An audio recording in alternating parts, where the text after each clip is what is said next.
Before we go into the podcast, I want to just talk about a business that I've set up with my friend George. It is called the Podcast Introduction Group. So if you want to join and be able to be featured on 24 to 48 podcasts to be able to reach an amazing audience, this is the place you need to go to. Podcast, being a guest on podcasts, is automatically establishing you as an authority and is able to build your personal and professional brand. We handpick of a bank of podcasters that we have to be able to grow your business and brand. We do 100% of everything that needs to be done by my team. You do not need to lift a finger. You are able to expose yourself to new and relevant markets by going on other people's podcasts. You also are able to create brand loyalty. People will love listening to you and coming back to your products or services, and it's able to increase your revenue. So if you want to be able to get involved, you can sign up quickly, registered with an account manager. There's an onboarding call where we target the podcasts that you want to be on, the type that you want, whether it's entrepreneurship, business, health, fitness, whatever it is. We then match you to those podcasts and you can start your journey. We have regular catch-ups with our account managers, and Google ranks you when people search for you. So when people are searching for you, you're able to see your podcasts at the top of the list. So if you are interested in being a podcast guest on multiple podcasts, we are the place to go. If you go to podcastintroduction.com and go and register your details, we will have a quick call with you, match your podcast that you want to be on, and we can then start this process ASAP. Thank you so much for your time. I appreciate it. Back onto the podcast then. Today we have Dana Silvestri, who is a consultant, mindset coach, speaker, and social media specialist. Hello, Dana. How are you? Amazing, Mark. Thank you so much for having me on today. Oh, it's an absolute pleasure. Thank you very much. So the first question I ask all my guests, the podcast is called Absolute Business Mindset. What does a business mindset mean to you? For me, a business mindset, it goes much deeper. I think a lot of people think about mindset as kind of black and white or salt and pepper. Either you have a positive one or you have a negative one. For me, a business mindset goes much deeper. It goes into, your attitude, how you feel, how you treat people, the way that you connect with people in your business. And for me, really, it's understanding the mind, which we'll get into, because I find a lot of people don't actually understand what the mind means, the difference between the brain and the mind. Right. And we'll get into that as well. But for me, it's having control of yourself and having control of your mind so that you can give yourself to your business, because your business is an expression of the CEO, of the founder, of the owner, and the employees all know that, and it kind of trickles down from the top in the instances that. Awesome. Thank you. Okay. Before we go into your degree in business, what was your upbringing like? So I grew up from United States, a state called Massachusetts, town called Wakefield, a very shy kid. So I remember I have memories of hiding behind my parents. I have memories of people, they would always ask me this question when I was younger and say, why don't you ever talk? And I always thought, I don't know why. This is just the way that I am. And I thought I needed to be fixed and stuff like this. And I also had a speech impediment, I couldn't pronounce certain words. And so that made it played into it. Extra help classes till 16 years old. So what really happened is I had, middle class upbringing. So it wasn't like I was in poverty or anything, but I had some of these self-image things going on. The way that I viewed myself and I viewed the world, it was not the best way, because I had these people saying these things to me. So I came up with the conclusion, I needed to be fixed and something was wrong with me. And I started to play into that, if that makes sense. So I started to be that shy person, to be that person that didn't go after what I wanted. And obviously I was still at a younger age and such, but I did have an entrepreneur side of me as well. Like in middle school, I would sell gum and candy. And that kind of branched out to finding things on Craigslist in high school and flipping things. So I grew up very shy, very quiet, thought I needed to be fixed, but I started to expand as I got older. Through high school, I started to get into sports and such. So I was blessed enough my parents put me into things where I would be around other like-minded kids and people in high school that I could expand on being more outgoing and whatnot. So it was a good upbringing in that sense. And depends how deep you want to take it right now. I had a couple things really happen to me that changed my whole outlook on life and business as well. If you want me to go into that. Yeah, go for it. Please do. Yeah. So when I was 16 years old, I had my aunt and uncle pass away from cancer in the same year. And at this point, I had never lost anyone in my family. So I didn't really understand what death was, or I understood you could die. But two people in 12 months was very impactful in a negative way towards myself. So I started to like question things. And then I basically, I went through high school, 21 years old. I was in college. I was in a relationship for a couple of years. We broke up. We started to grow separate ways. And what happened is 8 months after that, we were still friends. My ex-girlfriend had passed away in a car accident on Christmas Eve. Right. And so what happened, and the reason I mentioned these is this helped me start to ask questions about like, what is life? Why am I here? What do I want to do with my life? Am I going to pass away tomorrow as well? Nothing's really guaranteed. So I started to ask myself these questions that, some people don't ask themselves these questions their whole life. They just go through life and let life happen to them. But I started to ask these questions, which caused me to be the responder of that life, not the reactor. And that's when I graduated college in business degree in management and in marketing. And I got my first job. And it wasn't until I got my first job, I was 6 months in, I was underpaid, underappreciated. I was sitting at the desk.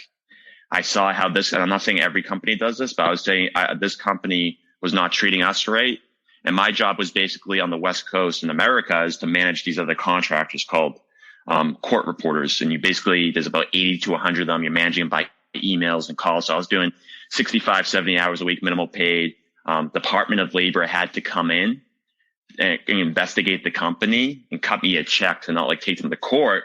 So all these things started to happen, the deaths, and I kind of pieced together that the path that I was going, even though some people would say this is very successful or it's a good path to go on, and you have a job, you're earning money, you have a path. I realized it wasn't for me in that moment. So I remember it was in Worcester, Massachusetts. And if you're familiar with Massachusetts at all, I know you have an audience in the UK. So it's very cold during the winter, it gets freezing. And in the summertime, it's more hot, in the 80s, 90s, 70s, whatnot. So I remember I hiked up a mountain. It was during the summertime. And my goal was I started to listen to these podcasts, and I found that a lot of successful people on these podcasts were talking about journaling and writing out their goals and all these things that was very foreign to me at this age, because I just didn't do that. And a lot of people still don't have the right goal as well. But anyways, so I bought a journal from a convenience store called CVS, and I hiked up the mountain to the top, and there was a ski lift on top of the mountain. And what I did is I sat there for 8 hours, and throughout the whole weekend, basically, I worked on all my goals, no limitations, relationships, finances, where did I want to live, the car I want to drive, the family that I want to have, how much money did I want to earn, self-improvement, vacations, you name it. I worked on every single category with no limitations at all. That's the key.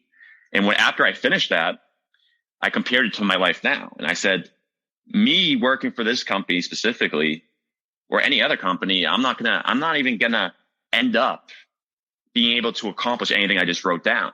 Mm-hmm. So I had that moment. I said, I can start now. I can put this off 10 years. I can make excuses. What am I going to do? So in that moment, I had a breakthrough, and I decided that I don't know how I was going to do it, but I set a goal. I'm going to help people online, and I'm going to earn money online. That was my major goal. And I had no idea how and what this really was going to lead to. And this was back, was this 5 years ago? Now that we're talking about this. So this is back 5 years ago. So I really had that breakthrough moment. And I didn't mention throughout college and high school, I was a big into partying, and I was lost. I was undisciplined. I got in trouble a lot of times. I was arrested 5 times over the course of a couple of years, because I was lost in that process. And so doing this gave me a purpose. It gave me something to work towards. It gave me a vision, and it gave me desire, which is number one. Napoleon Hill talks about in his book, Think and Grow Rich, that you need to have a burning desire. So that got into basically that I started to shift my focus, and I started to say, I don't know where to start. Like, okay, this is my goal now. I have all these goals written out, but I'm confused now. So what I did is, and this is key, is I started to find the people that had what I wanted online. So I started to find these entrepreneurs, a couple of Dean Graziosi, Tony Robbins, a few of those guys. And I said, these guys have good values. They have good morals. They have what I want, not just material wise, but internal as well. So I went into a program called the KBB in 2017 as well. It was like $2,000. And at this point, I've never invested more than $200 into my own personal development, aside from a formal education, I would say. And I went on that journey. I started to do my 9 to 5. And after that, I would work 5-6 hours to 11, 12 p.m. on just putting out content, doing social media, putting out value, studying, learning about marketing, learning about sales, learning about coaching, consulting, and not only just learning, but applying it through the internet and online as well. And it was really interesting because this got me to a point that I was able to create my business part-time. And then in 2020, I was able to go full-time into my business, and I started to earn money in that sense. And then it was amazing. This is key too, is I think everyone needs a mentor of some sort, definitely a step ahead of them or even very ahead of them. What happened, and we'll get into this later as well in more detail, is I listened to a podcast by Lewis Howes. He's an entrepreneur. And then Bob Proctor, who was one of my mentors. And Bob Proctor, if you don't know who that is, as well as he actually just passed away 2 weeks ago, rest in power. But he was the grandfather of personal development, is what people called him. He was in business 60 years, since age 27. He passed away at 88. And he was a human growth expert. So he knew about the mind, how powerful your mind is, and how mindset is not black and white, and how there's certain laws, nature's laws, and success habits, that if you follow this, there's a science to success. There's an art to fulfillment. So he would really teach that kind of philosophy and those habits and teach you about the mind. So I came across that podcast, and I saw him talking on there. And right away, I just knew something in my heart. I was like, I need to reach out to him and his company. I need to just be around them. I need to be around the way that they think. It's different. So I reached out to them. I ended up going into kind of this coaching program or so. And fast forward 8 months later, and keep in mind, Bob Proctor, while he's alive, for 6 months, he would charge $250,000 for one call a month. So this guy's very, very hard to talk to one-on-one. Well, if you don't have a connection to him, it's basically impossible. But it was interesting. I'll get into this story later too. I keep saying that because I don't want to drag on too long here. But I was on a call with Bob Proctor on Zoom 8 months later, talking to him about a business opportunity to partner with him in his company. And I was very scared. I was excited at the same time, and I took that opportunity. And when I did that, over the course of the next year and a half, I was able to grow my business past the 6-figure mark. Just in over a year, which is pretty impressive in that sense. I was able to apply what he taught me about these principles that Napoleon Hill talks about kind of these universal laws that he talks about, and then combine it with what I knew about marketing and sales to really get to where I am today. And then over the course of the last year or so, that happened. And then last July, I set a goal in April. So my kind of, the way the coaching I do is I focus on the future. I focus on what someone wants. And most people don't know what they want, 97%. And that's the issue. So they don't have a target to go after. So you need to establish what you want. So I set a goal last April. I'm so happy and grateful now that I live in a luxury apartment in Scottsdale, Arizona by October 15th, 2021. And it was interesting. I wrote that down. I actually still have the memo on my phone. And then in July, all these things started to happen around me. Like I lived in an apartment in Massachusetts. There was the tenant below us. The police had to break down the door, and the guy got arrested. And we were kind of forced. I was in a relationship at a time. That relationship grew apart, and we were kind of forced to move out because it was not safe anymore. And it all happened at once. It was like magic after I set this goal. And so the reason I'm saying this is July, I basically had a 2-door car, a coupe. I packed it up with all my stuff. My laptop, just what I needed, drove 50 hours from Massachusetts to Arizona, just alone, made some amazing pit stops. And now I'm out in Arizona, the beautiful sunny Arizona, and really expanding my network out here as well. So it's been amazing. Very grateful that's a quick version of the story, but really grateful for all that. We've covered quite a lot of your story, and thank you for sharing that. We can go in lots of different directions. I think we will obviously spend some time with your consulting and with the Proctor Gallagher Institute as well. But I just want to take you back right to the start of your story, where you said that you felt that you basically fulfilled the role that people thought of you, and that you needed to be fixed was the word that you used. You thought you needed to be fixed. At what point? Was it through your degree? Was it post that? Was it after this hike where you sat up there for 8 hours?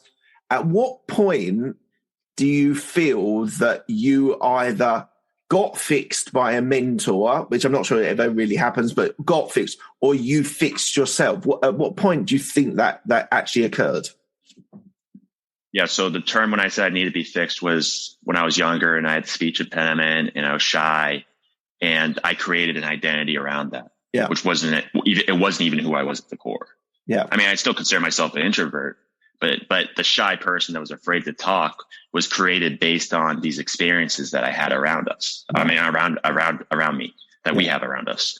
So for me, I think the point was discovering that I found mentors and started to listen to audiobooks. And I discovered that I could gain certain skills and that I could learn certain things and that I wasn't the way that I had to be. Like I wasn't just stuck this way. I wasn't born this way.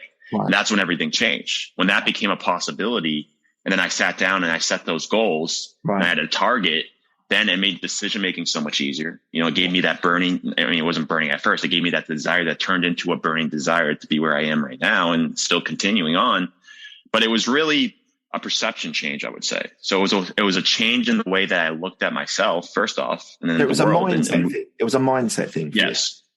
And it was a self-image change as well. It's the book Psycho-Cybernetics. Dr. Maxwell Maltz says that we have two images. One image, and he was a plastic surgeon. So he would fix people's noses and stuff like that. And he would see that some people, when he fixed their face or gave them plastic surgery, their confidence would go up. Their self-image would go up. They would feel better. But then some people, they had no change at all. So he came to the conclusion that we have two images. The image that we look in the mirror and reflects back to us. And you say, oh, that's, I look in the mirror. That's Dana. That's who I am. And this is how I look. But then we have an internal image as well. And he came up with the conclusion that we can shift that internal image to what we want. And we can start to act as that person. And it's not fake it till you make it. That's you, who you are at that core. But we have so many, I call them paradigms. We have mental programs that control our habitual way of thinking, acting, and the results that we get. And that's formed genetically and environmentally till age 7. So we have all that. So the example I have is that started building up the shy guy, the shy kid, very self-conscious, my self-esteem down. And I played that out until I got to a point in my life that I said, oh, that's not even who I am. It's all based on what happened around me in my environment. I came to the conclusion of that. So that I went through a process of kind of reconditioning that, if that makes sense. And I want to know about your first mentor. Was your first, because I've had mentors that I've worked with and done face-to-face meetings and Zoom calls, and I've had people help me, coach me, and etc. But equally, I've also had mentors that I've listened to their books. I've become obsessed by their podcasts and learn a great deal of knowledge through them. Who was your first mentor that really had a major impact on your life? Right. So I didn't have a mentor in the sense of in person. I didn't mention the story, but age 16, I worked this physical labor job for a rentals company. You drive 8 hours a day. I do 14 hours a day for 3 days a week.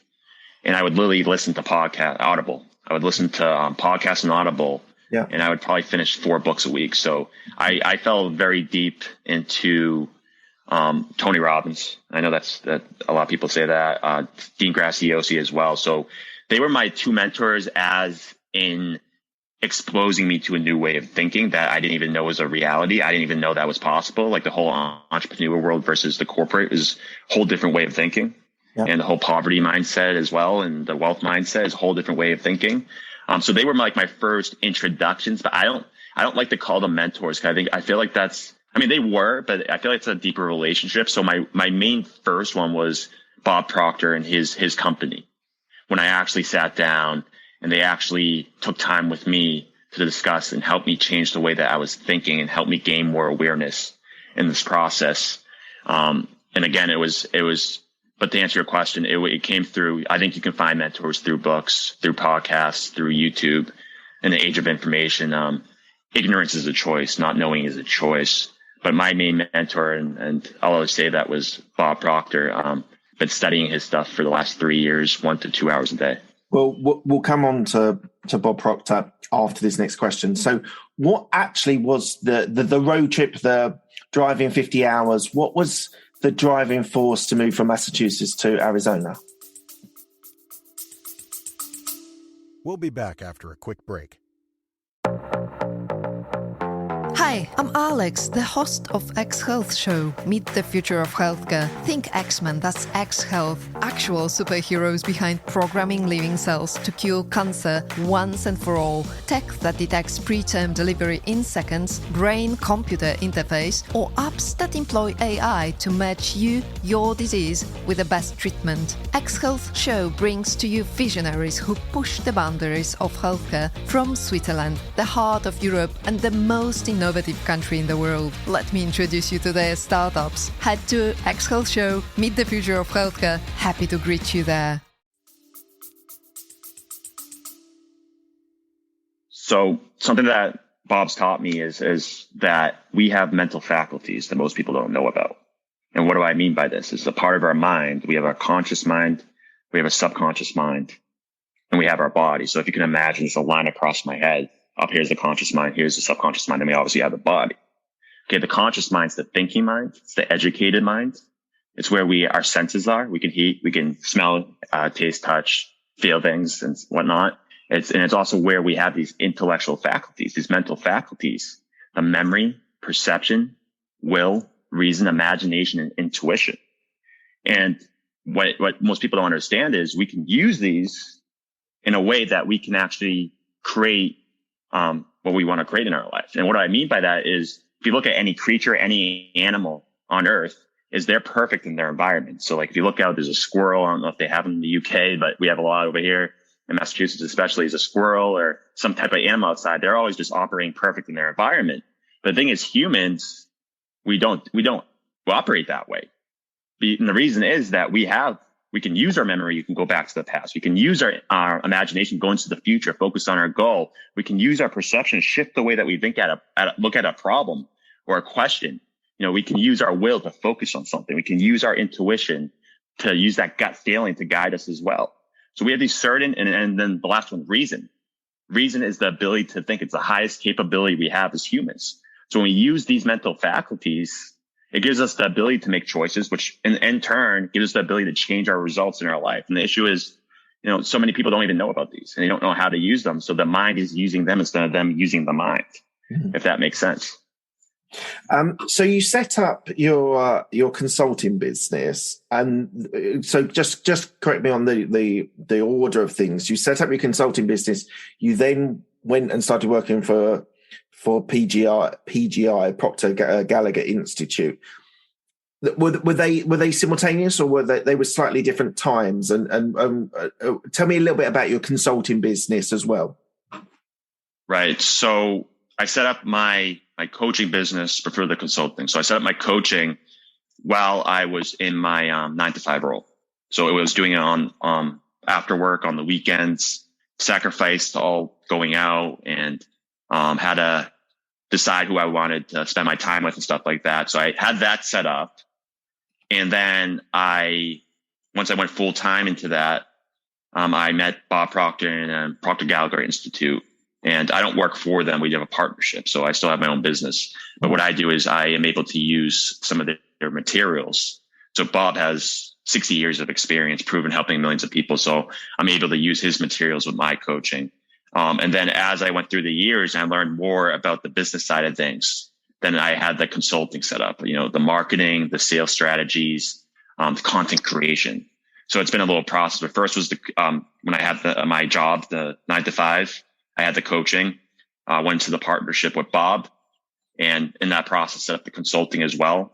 And then he helped me, his company helped me grow that as well. So let's talk about your consulting business. So you've got a business model, which is organic marketing, direct response messaging, content and networking. So, and you're consulting, you're helping entrepreneurs be able to build businesses. So what strategies do you use? So to use me as a test case, I was doing some coaching. So if I wanted to come to you and wanted some help with my coaching business, how would you approach that, and how would you sit down with me, and what would you take me through?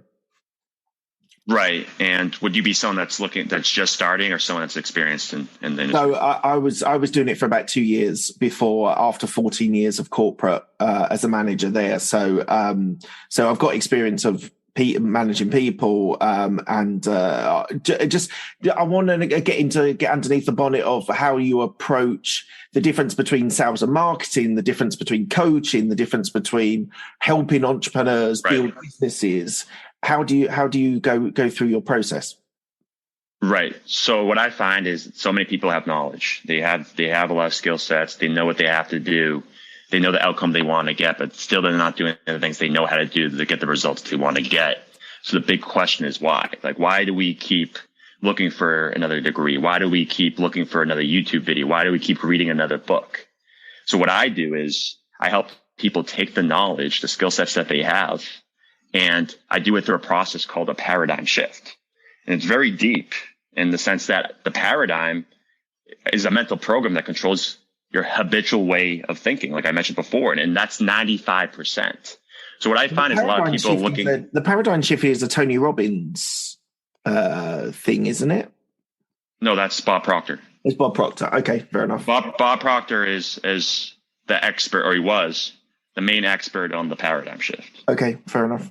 I'm sure people have similar strategies, but he was, like I said, like the grandfather in terms of that. Yeah. So that the paradigm controls our productivity, our focus, the amount of money we earn, our relationships, everything, our perception, our use of time. So the process I use is to shift the way that we think, but it's not that easy. It's like I said before. So it's in that subconscious part of us, meaning it's unconscious. We don't know about it. So you need to do it through a process. And you need to do it through something that works. So a lot of programs, coaches and stuff like this, they're going, I can shift your behavior and I can get you a result, which is awesome. But the end of the day is if you shift just the behavior, the habit, that's like saying I'm going to go to the gym, or, you're going to learn some sales for 30 days. But the thing is, if your paradigm, if your core, if your subconscious mind has a setting, it's like a plane on auto. When you fly an airplane, they have an autopilot. So if it hits turbulence, it goes back on track. So you're going to reset to that core. So what I do is I help people get results for the rest of your life that permanent instead of temporary, and that causes frustration and whatnot. So that's what I do on the mindset side. And then we add in the concepts learned from the book Think and Grow Rich, where Napoleon Hill interviewed over 25,000 people, 500 of the most successful and wealthy people in the early 1900s, combined it into that book. And it's really the philosophy of success. And if I'm sure a lot of your audience knows about it. If they don't, they should definitely get that book. I would hope that most of my audience should know Napoleon Hill. So fingers crossed. A lot of people know about it. A lot of people know about it. They don't actually study it. Yeah. Okay. Fair enough. So Napoleon Hill interviewed Earl Nightingale. Mentored Earl Nightingale. They were friends. Earl Nightingale mentored Bob Proctor in the 60s. Okay. So this information I teach on is a lineage of 125 years of the most successful people. So that's the mindset side. Okay. The marketing and sales is, like you mentioned, it's how do I create engaging content? How do I use storytelling in my content? What types of different content pieces can I use? Transformation posts, mission posts, value posts, client testimonials to paint that picture. You are the expert. You want to put that online so that you can use the beautiful internet to help people and earn money online, because that's why it's there. And, the internet can be used for positive or negative. So I go into all that with the marketing, the organic side of things, messaging scripts, Facebook groups, Instagram as well, how to use that, so people can really leverage the internet to help them help more people, provide a service, which means help them earn more money in that process as well. And then also the sales processes of a script for the sales calls, also combining the mindset things. And because the truth is, most people don't know who they are and they don't understand themselves. And until they can do that, they're not going to understand other people, because humans, we all have the same nature, but we have different behaviors. Yeah. And we need to understand ourselves first. So I use that as in the sales process is I use a certain, it's called the stick person. It explains the conscious mind, subconscious mind, the body, how our thoughts, our feelings, our actions, and our results all relate. How we can shift the way that we think so that we can understand that person and really have a conversation and not be salesy. Who is your ideal client? Ideal client, two people is, number one is the person that is looking to transition full time. So maybe they're like I was, they're doing their job and they haven't taken that leap yet and they're scared about it and they don't know what to do and they don't have that mindset to do that, or they don't have the marketing or sales to do that. So it's someone that's in that role, or it's the entrepreneur that wants to earn more money. They want to scale. They want to grow their business, their online business right now. And they have no idea why it's not growing. They're successful in that process, but it's just one shift, one paradigm shift away that can help them. I've seen people double their income. I've done that, have bigger months than I made in my corporate role, all through this material as well. So those types of people. Awesome. Why do you think there is people, entrepreneurs, business owners that aren't reaching their potential?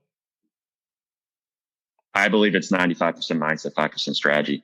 I can give you the marketing, I can give you the sales, or someone else can.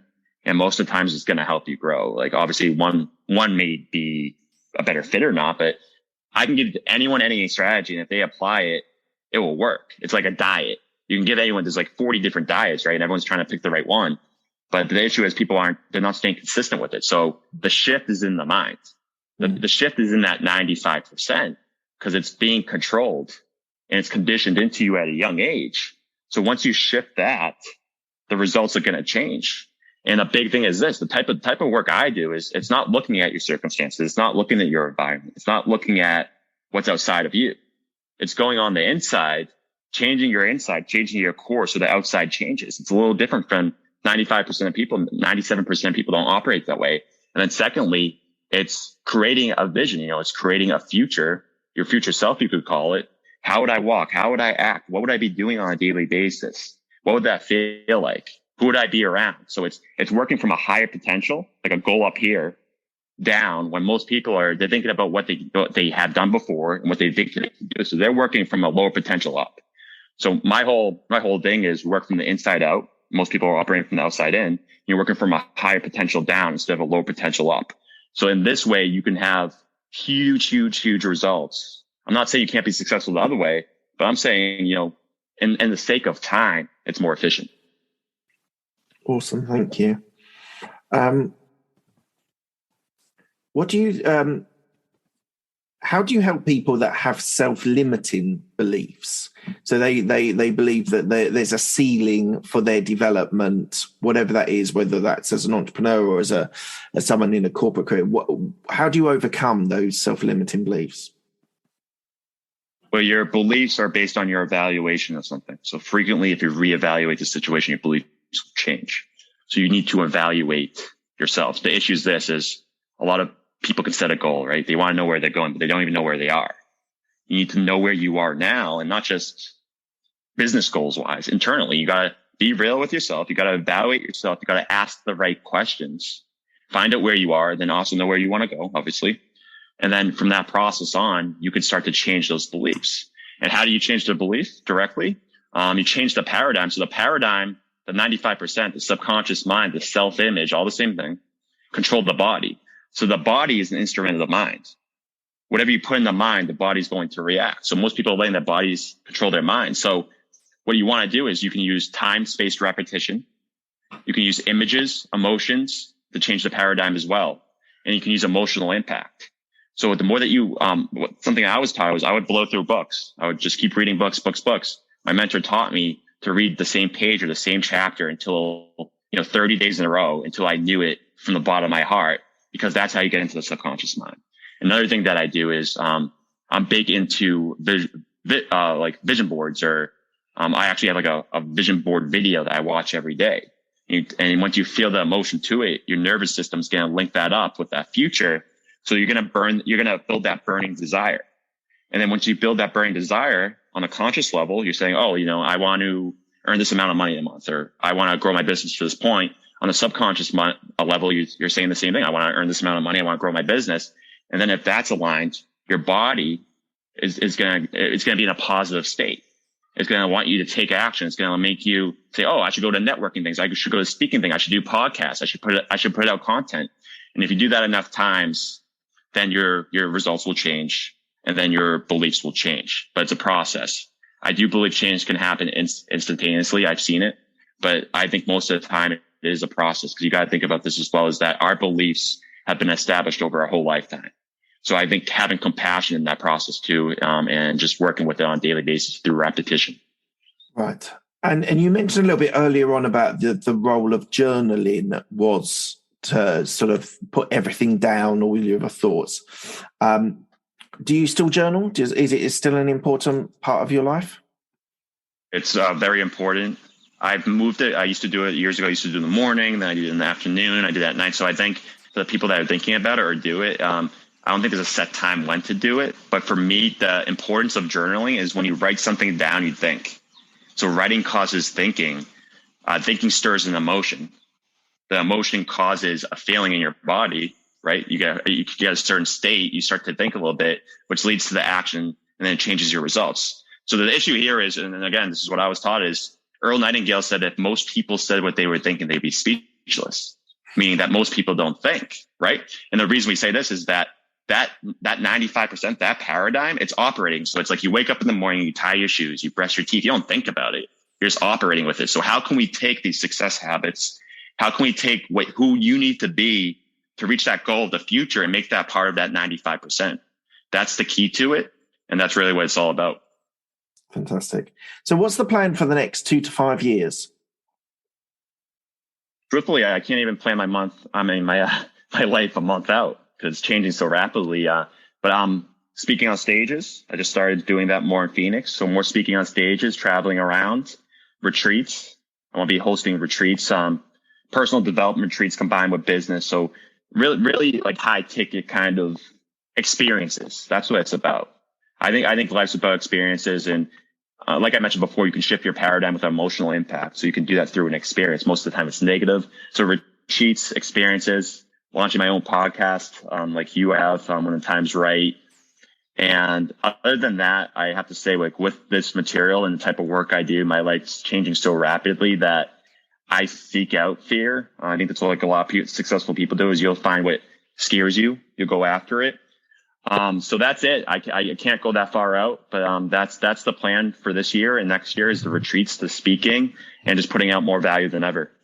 So what's your, you don't have to tell specifics, or you can, it's up to you, but the goal for 2022, we've just been through incredibly difficult time with the pandemic, and you started businesses during the pandemic. So did I. What can you explain or talk around a goal that you've set for yourself to complete in 2022? 2022, the goal is to earn past 7 figures in my business. So, of course, a year and a half, I got to past 6 figures. So it's to help that number of clients and do it in a way that I can provide so much service that it differentiates me from the market, and I can help people create 6-figure businesses in the coaching consulting industry as well. And in turn, when I do that, flow past the 7-figure mark. That's the goal. And I want to I have a couple of great ideas of kind of charities and volunteer work. So once that happens, I want to give back. I'm big into that. I want to give back in ways that I can. I have a couple ideas about apps of kind of trading skill sets. I'm not going to get into it right now, but entrepreneurs, like, it would be it would be like a club kind of, that subscription based, that you skill sets into a monthly payment. And so it'd be like, if you want to go on and talk about coaching, and then I teach you about marketing, we kind of just coach each other and whatnot. So I have a lot of big plans for this year. And again, like, the retreats and the speaking are part of it as well. But overall, it's a 7-figure mark, and it's helping I want to say at least 20 or 30 other coaches and consultants get to the 6-figure mark that are starting. I really like to help the people that, they're very scared to take that jump full time. And Right. That's a big focus for me. And just one question before we go into the last section is, you've talked a lot about mindset and getting your mindset right and your subconscious, which is absolutely right. And then you've talked a bit about your marketing and sales and content and stuff. So for you, what is more important for an entrepreneur, to have the right mindset or have the right tools in their toolkit? I think the right mindset's the foundation, but I think you need both. So I think without the mindset, you're not going to apply the tools. You won't. I've seen it. I've seen it with clients. I've seen it with myself. It's all over the place. If you give me the tools, I don't have the mindset, I don't have the vision, I don't have the purpose, I don't have the persistence, the discipline, the inspiration, the mentor, I'm never going to use it. And you'll see that so many times. So I know hands down, it's the mindset aspect of that. And again, it goes into that subconscious aspect. It's not just have the right mindset. It's nature's laws. There's certain laws that govern what we experience. There's certain ways that we can change our mental faculties that I talked about. Our self-image, having a self-image script, having a mission statement is something that I have a whole, it's about 13 minutes recording of my whole life mapped out how it will be in the future. I've been listening to it for 5 years. I don't know how I'm going to get there because I don't have the awareness to get there. But as you go through this process and every single day you make progress is the key to happiness. Progress equals happiness. You gain more awareness in this process. So I think the foundation that most people miss, I'm not saying you can't be successful without having the mindset, but that's called an unconscious, competent. They're unconscious of why they're successful. They just know they are, and other people know they are.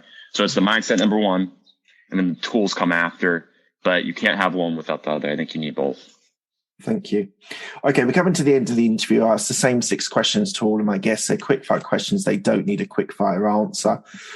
They've been described as thought-provoking as well. So let's see how we get on. What was the best decision that you've made?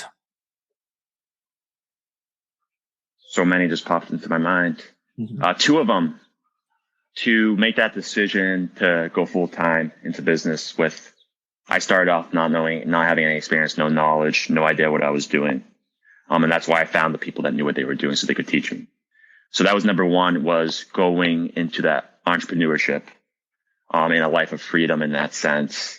And it's a whole different world. That was number 1. And then my decision to drive across the United States 50 hours. I talked to so many, and trust me, you never want to ask people their opinions. What should I do? Because they give you an opinion that's based on no experience and knowledge. And it's usually with self-limiting beliefs. So everyone's saying, why wouldn't you fly? Why wouldn't you fly? And in my mind, I was saying, I think this is a great experience, driving 50 hours across the US. When am I ever going to do this again? Just me in the car. I can take my time and whatnot. And, I was able to go, I don't know if people are familiar with the US, but Nashville, Tennessee, Arkansas, Texas, 2 national parks in New Mexico. So I've created all these experiences, and I built a lot of confidence traveling myself as well. So those are I gave you 2 decisions. Well, this isn't part of the questions, but what was your favorite place on traveling across America? I really liked New Mexico. They had the white sands, and it's literally just a desert, but it's pure white, and you can go sledding on the sands. It's really cool. So I like that. And that was next to the Carlsbad Taverns in New Mexico. It's about 2 hours. And it's literally taverns that go 250 feet under the ground, and they're all natural. They're really cool. So if you go to New Mexico, check out both of those. Those are 2 of my favorite. Fantastic. What's the best piece of advice you've been given? So it's when I was on that call with Bob Proctor. I was on that one-on-one call on Zoom with Bob, and we were talking. And I really didn't know what I wanted. And he asked me what I wanted, and I wanted to think the way he did. I wanted to be around the same network. And I told him, he dropped on me kind of that partnership, the opportunity there. And it scared me because I had my business going, and I was doing decent in it. And in my head, I was like, if I partner with your business, what's going to happen to mine? It was kind of that fear came up. And what he said to me is probably the best advice. He said, you're making a huge mistake trying to do it on your own. when you really want something, you will always find a way for it. If you don't want it bad enough, you're going to stay where you are. When you want it, you'll find a way. And he said, you're wasting your time.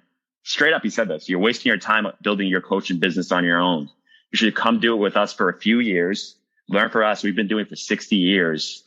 Continue on your path, just like I did with Earl Nightingale. Do exactly what we tell you, and you can have anything that you want. And that may sound exaggerated. It's just because your paradigm isn't used to it. And I was like, what the heck is a paradigm? I started to study the material. And a year and a half later, he passed away, but he helped, I had the most growth in my business ever since making that decision to do that. And so I think that was the biggest thing. Ironically, the next question is, who's helped you most in your career? I wonder if I already have covered this a couple of times, but is there someone else apart from Bob that has helped you massively in your career? I had many coaches. So when I first started, I don't even know how much money, $50,000, $60,000, $70,000 in a year or 2 years. I just constantly was just investing in myself with that vision and finding the right people. So, I know we covered that. It was mostly Bob and his company, but I can't take credit away from, the ins and outs of many other coaches. There was one coach I had his name was Clay. And I remember being on a specific call with him, and I was complaining about, all the obstacles I was facing. Why is this happening? Why is that happening? Why is that happening? And he said, what's your goal? And I told him what my goal was. He said, if you just had your goal tomorrow, how would you feel? And I'd be like, well, that wouldn't be fun. Like I would just have it tomorrow. And then what would I do? I would probably set another goal. He's like, so it's not really an obstacle. It's giving you growth. So he taught me that lesson about obstacles. And I know everyone's like, oh, I know to view it that way, but really, do you know? Like when an obstacle comes up in your life, are you feeling those worries, doubts, and fears, which is natural? But how quick can you shift that to knowledge and freedom and experience? So he taught me that, Clay. Fantastic. Do you have any regrets? No regrets. Everything I've done has led to where I am today. If you look back, it's like turning your mess into your message. Like I said, I've been in trouble a lot. Nothing like felonies or stuff, just like partying, arrested 5 times. I had all these losses in my life, and all of that led to me where I am today, standing on this call in Arizona.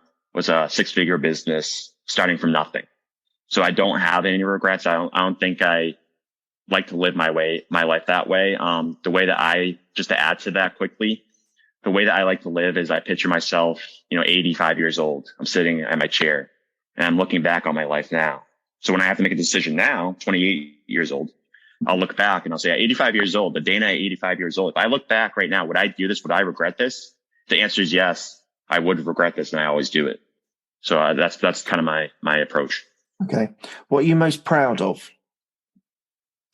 I'm most proud of the fact that I had a speech impediment. Yeah. I didn't do that on purpose. A speech impediment. And I was so scared to even talk in front of people, to public speak. So when I set a goal to make money online and I started to put out content, live videos and recordings and master classes, I didn't know how I was going to do that. So what I did is I did some stand-up comedy. And I got in front of people. I did some professional stand-up comedy, kind of worked on those fears, did a lot of speaking online. I would really dissect my videos. I would record a video, and then I'd spend like adding in the words that I was saying. I would watch all my hand movements, how I talk, the tone, all that stuff. And that, like just last week, I was speaking on a stage. So I'm very proud of that transformation of being that shy kid that was scared of speaking, or even that shy teenager, to being able to run, a successful coaching business, speak on stages, be on podcasts like this, and just really that transformation from within. And I think everyone can duplicate something like that. Awesome. What does legacy mean to you? I think legacy is impressing your work upon the world, and so that doesn't expire. So example of that is whatever my values, my morals are, is to put myself into some type of work, whether that's a book or a program, but something that can live past my own existence, so people can listen to me for years and years and years, and they can learn from myself as well. So I think it's quite simple. I think it's the ability to have a lasting impact through your service on the world is what legacy would mean to me. Fantastic. And where can people find you if they want to reach out to you? So I'm all over social media. I use Facebook a lot. Dana Silvestri on Facebook. On Instagram, it's THE Dana Silvestri. And then LinkedIn is Dana Silvestri as well. So I put out a lot of value, a lot of content. I have a Facebook group, and my goal, and it's actually a law of compensation, is the amount of money you earn is how much service you provide. So my whole goal is just to provide service, provide value, help people, build relationships with people. I do 5-day events. And in my opinion, it's the most powerful material on the planet. Obviously, that's my opinion. But yeah, find me on social media, take a look at my content, and I'm always happy to connect. Thank you. Right. It's been an absolute pleasure speaking to you. You've had a great journey, and to be honest, you're just a young pup. You're 28 years old. You've got a successful business. There's still so much more that you can achieve. So thank you so much for your time. It's been an absolute pleasure hearing your story. And thank you very much. Thank you so much, Mark. Pleasure.